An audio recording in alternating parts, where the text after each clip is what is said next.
Halo viewers, bayangkan Anda saat ini memiliki sebuah bisnis, baik itu startup, UMKM, atau bahkan perusahaan besar yang Anda harapkan dapat berkembang pesat dengan sistem tata kelola yang baik, adil, dan transparan. Tapi Anda bingung bagaimana cara menjalankannya dan apakah Anda perlu sebuah pedoman umum untuk penerapannya? Faktanya, banyak negara di dunia mengacu pada prinsip-prinsip dari salah satu organisasi ekonomi, yakni OECD. Tetapi, apakah prinsip itu cocok untuk semua jenis perusahaan? Mari kita bahas. Dalam buku yang berjudul The International Corporate Governance System karya Felix Sambo pada bab The OECD Corporate Governance Principle dijelaskan bahwa OECD atau Organization for Economic Corporate and Development merupakan organisasi internasional yang sebagian besar beranggotakan negara-negara maju seperti Amerika, Jepang, Jerman, dan lainnya. Konsep tata kelola perusahaan berkembang melalui berbagai jalur, dan OECD merupakan salah satu pelopor utama dengan merumuskan 6 prinsip-prinsip dasar yang meliputi.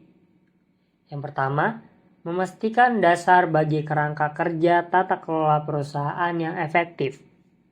Yang kedua, hak-hak pemegang saham dan fungsi kepemilikan utama. Yang ketiga, perlakuan yang setara atau adil terhadap semua pemegang saham. Yang keempat, peran pemangku kepentingan dalam tata kelola perusahaan. Yang kelima, pengungkapan dan transparansi. Dan yang terakhir, tanggung jawab dewan direksi. Jadi, hal ini bertujuan untuk membuat perusahaan dijalankan dengan struktur yang bertanggung jawab dan transparan agar investor merasa aman, publik terpercaya, dan bisnis tumbuh secara berkelanjutan. Sayangnya, kenyataan tak seindah teori. Meski prinsip OECD sudah diterapkan, banyak skandal besar tetap terjadi. Contohnya pada kasus Enron Amerika Serikat, salah satu skandal keuangan terbesar di dunia. Perusahaan energi ini memanipulasi laporan keuangan secara sistematis. Meskipun berada di negara yang menganut prinsip OECD dan punya regulasi ketat, Enron tetap berhasil menipu publik selama bertahun-tahun. Dan ada juga kasus Wirecard yang terdapat di Jerman. Ini skandal terbaru di Eropa. Perusahaan vintage ini gagal mengungkapkan fakta bahwa 1,9 miliar dana yang mereka klaim ternyata tidak pernah ada. Ini terjadi meskipun Jerman adalah anggota OECD dan tunduk pada prinsip tata kelola OECD. Yang terakhir terdapat di Hyundai Motor Group di Korea Selatan. Meski bukan skandal keuangan besar, perusahaan ini mendapat kritik tajam terkait struktur tata kelola yang terlalu terpusat pada keluarga pendiri, yang memunculkan konflik kepentingan dan kurangnya akuntabilitas terhadap publik dan investor minoritas. Lalu, apa yang salah? Masalahnya bukan pada prinsip, melainkan cakupan. Prinsip OECD dibuat berdasarkan model perusahaan publik di Barat, yang struktur dan tujuannya sangat khas, yakni dimiliki oleh banyak pemegang saham, fokus pada laba maksimal, serta dikelola oleh dewan dan manajemen profesional.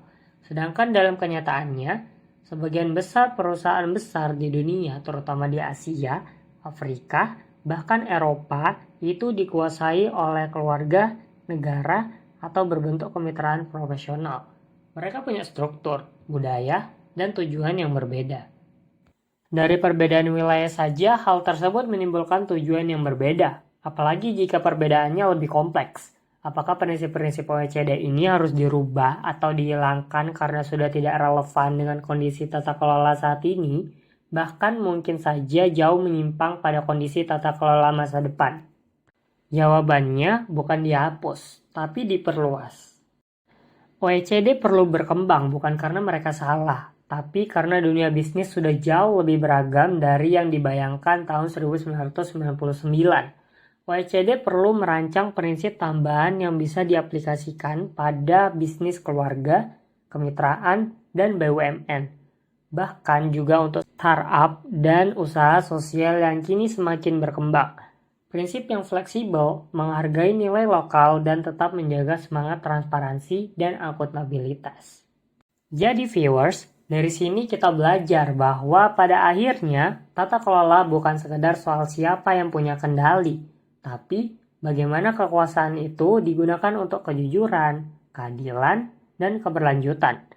Prinsip OECD bisa jadi fondasi penting untuk tata kelola perusahaan.